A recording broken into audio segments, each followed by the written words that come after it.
Welcome to the Investor Guys podcast with Bill Barnett and myself. And welcome back. If you're one of our regular viewers, thanks for taking the time again. You're actually the reason why we get out here and do it. Bill loves this every bit as much as I do. He literally just can't wait to do more shows, and that's awesome because actually I like doing these shows. This is a lot of fun, Bill. And I like seeing my good buddy there and just talking real estate. And honestly, you know what? What's funny, Bill, is if if you were here in Florida or I was there in Texas, we would just be sitting here talking about all these things anyway. Yeah. So it's almost like being a fly on the wall for our conversations. We just kind of tailor them towards listeners being actually there. But Bill and I, just real estate is something we're both passionate about. Do we know everything about real estate? No. Would we love to? Yes. It's just something we're passionate about, something we love talking about. And if we can share the benefit of any of our mistakes, any of our successes, things that we know, things that we've heard, then absolutely take advantage of that. Definitely try to learn from our mistakes. I know I try to learn from my own and from as many others as possible because I hate making mistakes. But I will say this real quick before I toss it over to Bill. No matter what, there's no mistakes that I have made that would make me say real estate is not for me. I don't want to do real estate. There are things that happen sometimes.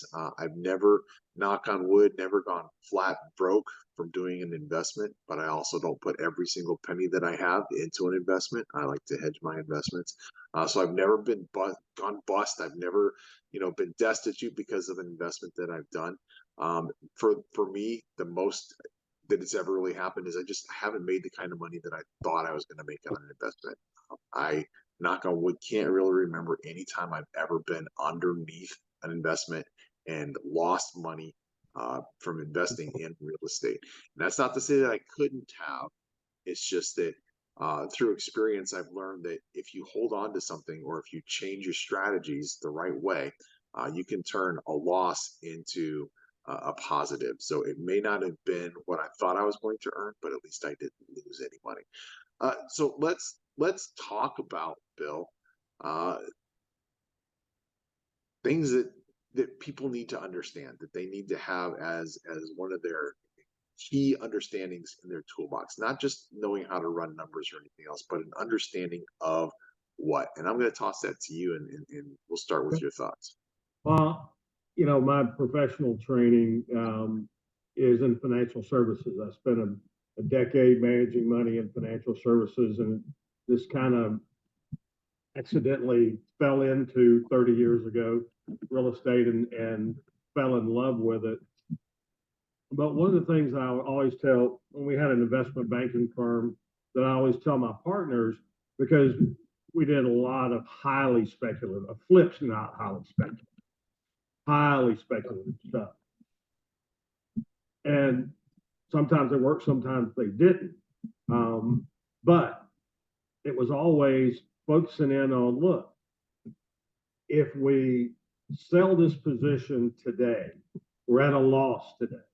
If we sell this position, we take a paper loss and convert it into a hard concrete loss. And sometimes we did that because we needed some loss. It was like, hey, let's do this now, and we'll worry about we'll recapture down the road. But most of the time, that's not the case. And in real estate, it's the same thing. If you get upside down on a deal, it's likely going to come back over time. How long is that time? Depends on the deal. And are you doing rental income? Or are you just looking for the market to move in your favor? Because when the market crashes fast, and this is not a fast crash at all, that's usually an external circumstance. When the market crashes fast, there's some people that are going to get caught, and they're going to have to wait it out. And it may be 3, 4, 5, 8, 9 years before the market recoups and then takes off again. So when you look at real estate from an investment standpoint, you're just not going to find anything that, like right now, you could say, okay, gold and silver, but there's really only, a few things. Gold, silver, Bitcoin, and real estate are the only real hedges against inflation that you've got right now. So when you look at that, I would say you want to grab, if you're in a buy and hold mood, if you're accumulating, you want to get some real estate to be able to purely look at an inflationary hedge, whether you're buying land or whether you're buying a property, and say, look, this inflation's getting weird. It's going to get weirder. We don't have anybody in Washington. At the time of this recording, we're doing this in January of 24. The Biden administration is bumbling fools and idiots, or they're deliberately trying to destroy our nation. I don't care which side that you are on that statement, they have the same result. So if I've got people that don't know what they're doing, or they're doing counterintuitively or deliberately things that are going to destroy the economy and destroy the nation, I've only got a few places I can go. And I mean that go with my money. I don't mean physically go. So I can go with gold and silver. I can go with Bitcoin. That's about it, other than real estate. So I want to have as much of my money tied up in real estate as I can. I don't want to have it 100% in real estate because I'm going to need some money to actually transact on. And that's where gold and silver and Bitcoin comes in handy. We're doing a thing here. I haven't heard of, much on it in the last 6 or 7 weeks, but here in Texas, they passed a law that the Texas could open the Texas Gold Depository. And it's going to be a statewide bank just for physical gold. And you can go deposit your gold or silver there, and you get a checking account and an ATM card, and it fluctuates. The value of your account fluctuates based on the value of gold or silver for that day. And I can't wait for that to be able to get open so I can get out of the banking system as we know it and get into what's referred to as smart money or real money, which is gold, silver, and now Bitcoin, based on where you are on the digital side of that conversation. So let's go ahead and take a break. Let's come back and understand a little bit more about how being all in a situation isn't necessarily where you want to be. Let's talk about understanding how to hedge your investment, even if it's just one investment, but hedging your investment or hedging your investments. And we'll be back in just a second. You are watching the Investor Guys podcast. Absolution X.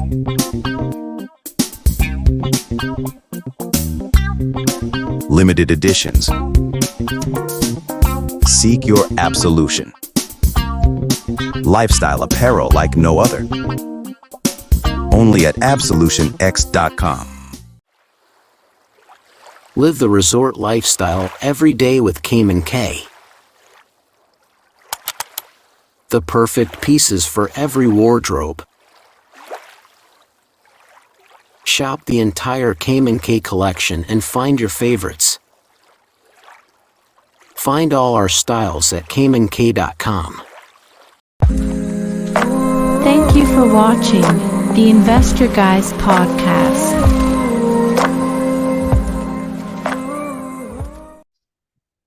Preaching.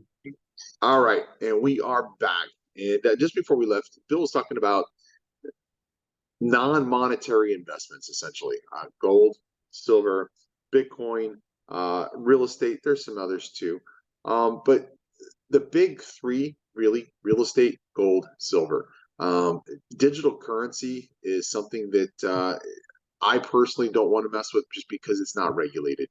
There's so many different possible ways that it could go. There are countries that love it, have adapted it, and that is their base for their currency. There are other countries that have outlawed it. China, for example, you're not allowed to use Bitcoin or use a digital currency in China. Not that I'm doing a whole lot of buying in China or anything, but there are other countries that have done the same thing just because they cannot regulate the currency. So they have done away with the Bitcoin. If I'm going to invest in something, I promise you I could take a gold bar to China and pay for something in China. Like I said, I'm not buying anything in China, but just as an example, I could take a gold bar, I could take silver. I could get a mortgage on real estate, and I could take it to China and I could do something with it without having to figure out what I'm going to do with all my Bitcoin riches if I happen to be in China. Another country that is vacillating back and forth that I actually do like to spend time in with accepting digital currencies is Singapore. One day they're strong on it, and the next day they're like, oh, we're not going to do it, and we think it's not regulated, and we shouldn't do anything in Singapore with digital currencies. So investment strategies notwithstanding, what we need to understand as investors is not being all in on a particular investment, whether it's real estate or whether it's just a particular investment that we're looking at right now.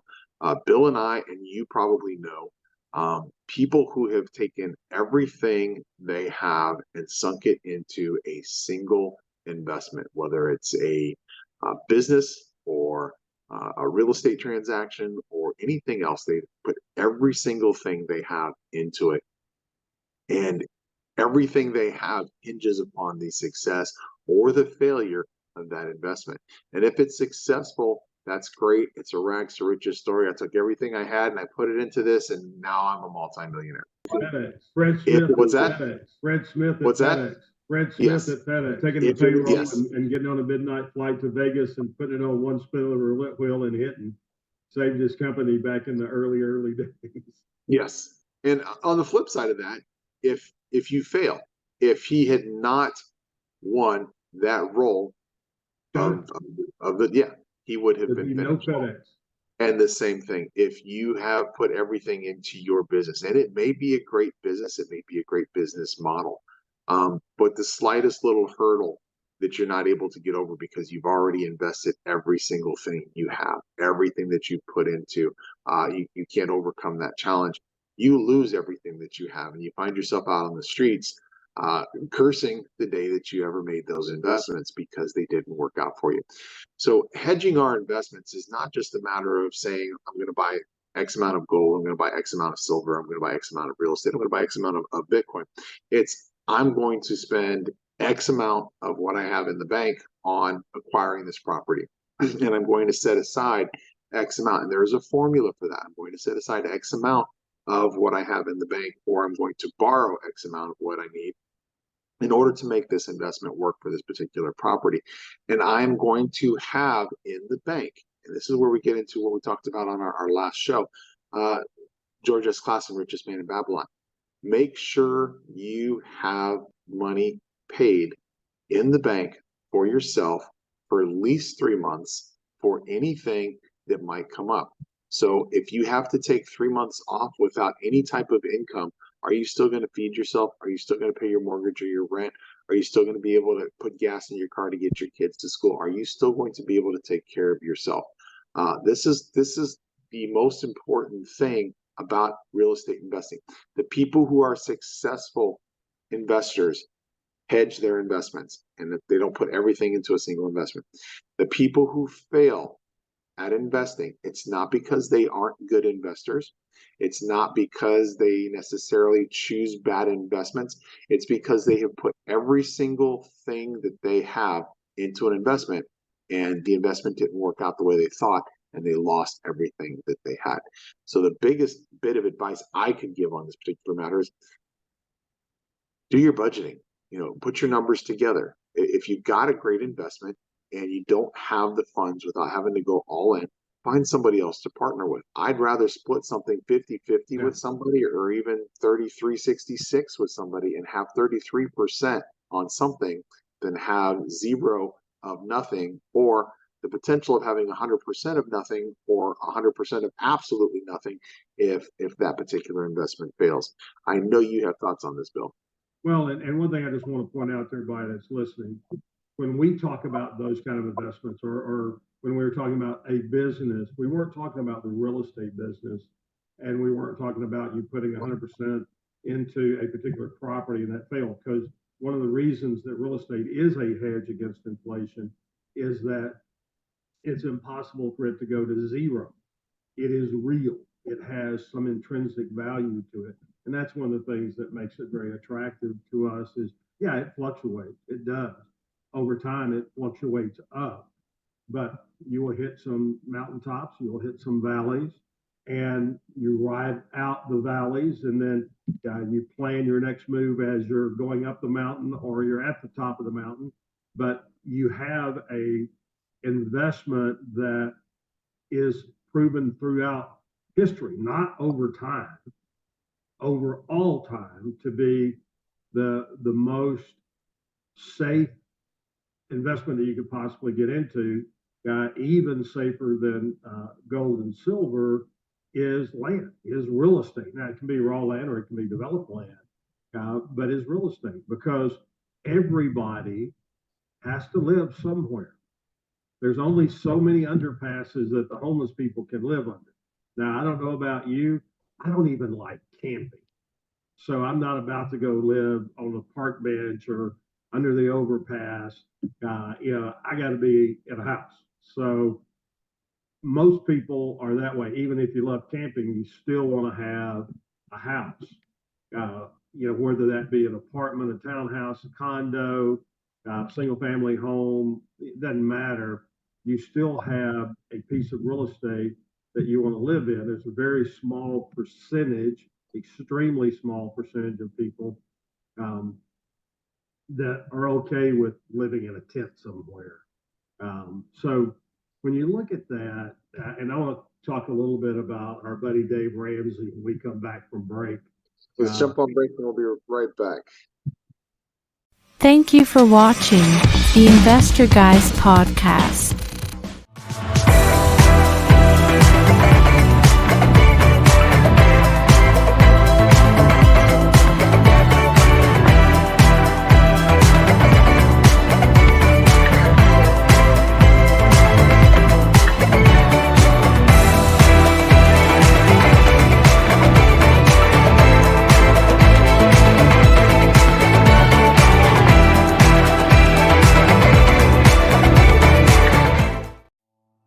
Absolution X. Lifestyle apparel like no other. Limited editions. Unique, exclusive designs. Seek your absolution. Get yours. Only at absolutionx.com. You are watching the Investor Guys podcast. The Investor Guys podcast will be back shortly. We are back, and I will say I do like camping. I don't want to live my whole life in a tent, for sure, smelling like a campfire. And I absolutely love spending time in the RV. I am good. I could probably go months in our RV because I am happy with that. That's like a rolling. So RV is different than camping. and RVs anymore cost more than a lot of houses.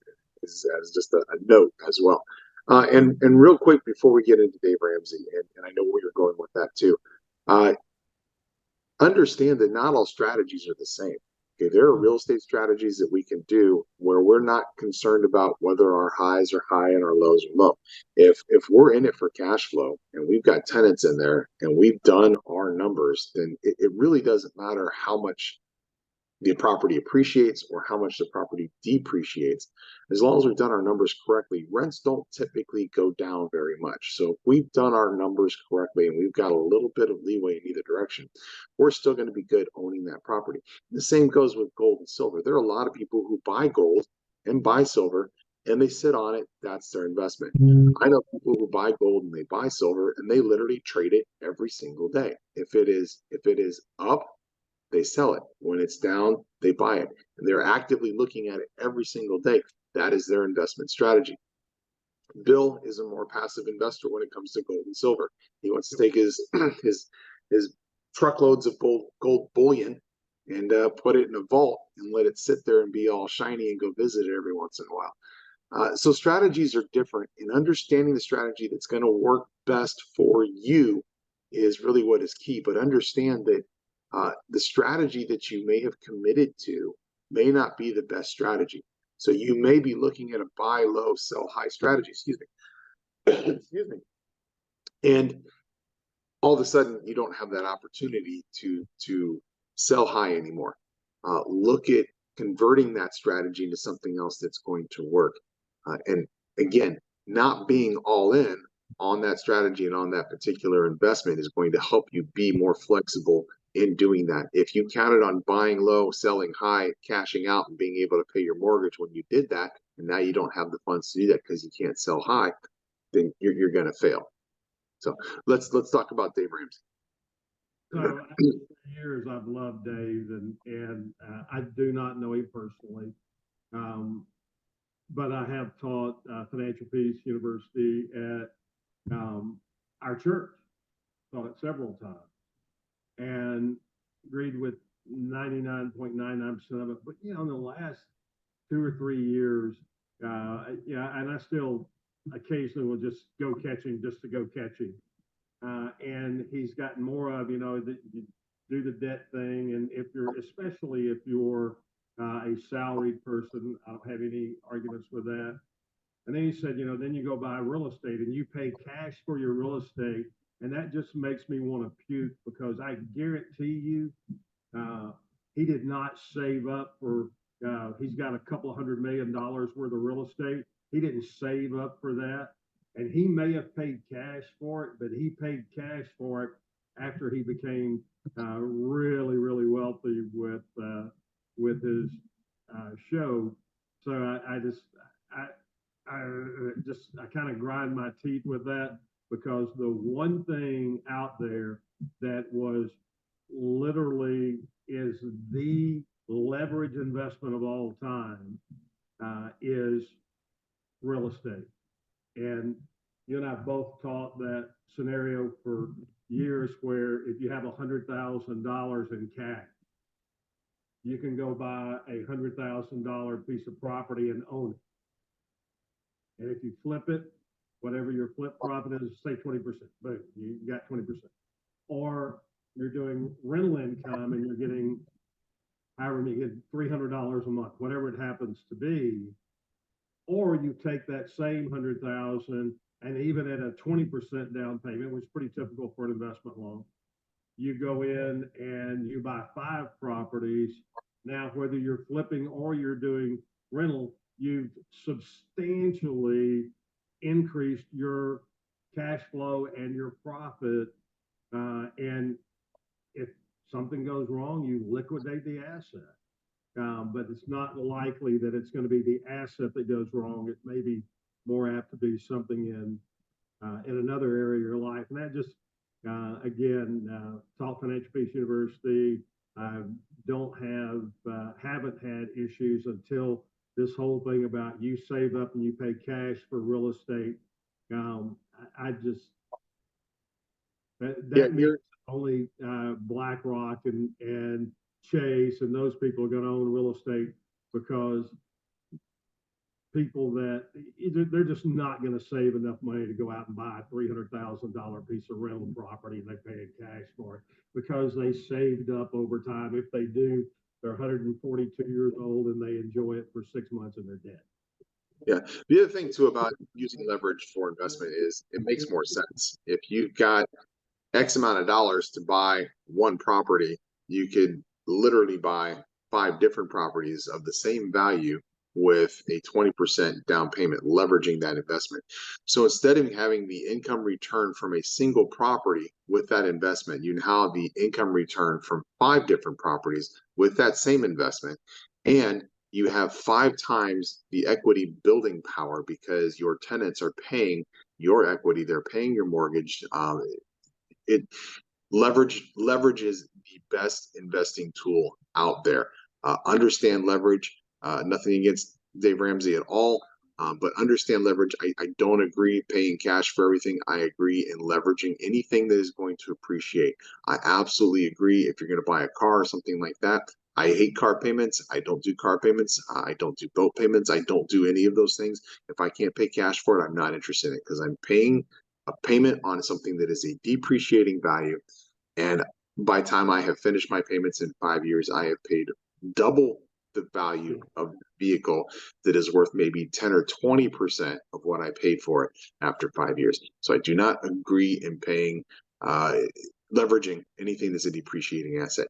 Real quick before we go, I want to let everybody know about one of Bill's favorite people, and that's one of my neighbors here in the Palm Beaches, Anthony Robbins. Anthony Robbins has got a free summit coming up, and this only makes sense if you're watching the show right now, because if you're watching it in a month, it's not going to matter.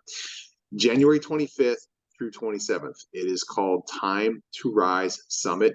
He's been out here pushing that a lot. It is a virtual event. You can actually log into it and watch it. Just Google Time to Rise Summit and get the information so that you can log into his site and sign up for that. He has a studio right here in the Palm Beaches where he shoots a lot of this stuff. And he lives right here on Palm Beach Island and Palm Beaches. One So of the coolest studios you'll ever see. He has a wall of live monitors, and I don't know, there's 100 monitors on this. It's huge. and not only does he use it as a studio, he actually does a lot of his events there. He will open up the events here at the Hilton. He'll do a lot of things at the Hilton, but he will do his live presentations at the studio right here in Palm Beaches. It's actually right on the edge of Riviera Beach. So Tony is in my personal opinion, the best living performance coach out there, hands down, bar none. And that's my opinion. Others may disagree, but man, that dude is as solid as they come. So check out the free summit. If you're watching this after January 25th through 27th, still jump on Tony Robbins' site. There's a lot of free tools there, a lot of free things to help get you thinking. Whether or not you sign up for his programs, that's up to you. We're not pitching that at all. But just wanted to put that out there for anybody who wants to take advantage of those opportunities. And I know Bill's going to probably jump on the computer as soon as I hang up with him. It's been great seeing you again, Bill. It's been great seeing the rest of you as always, brother. For joining us on the Investor Guys podcast. Bill, I'll see you soon. See you, everybody. Have a good one. Yeah.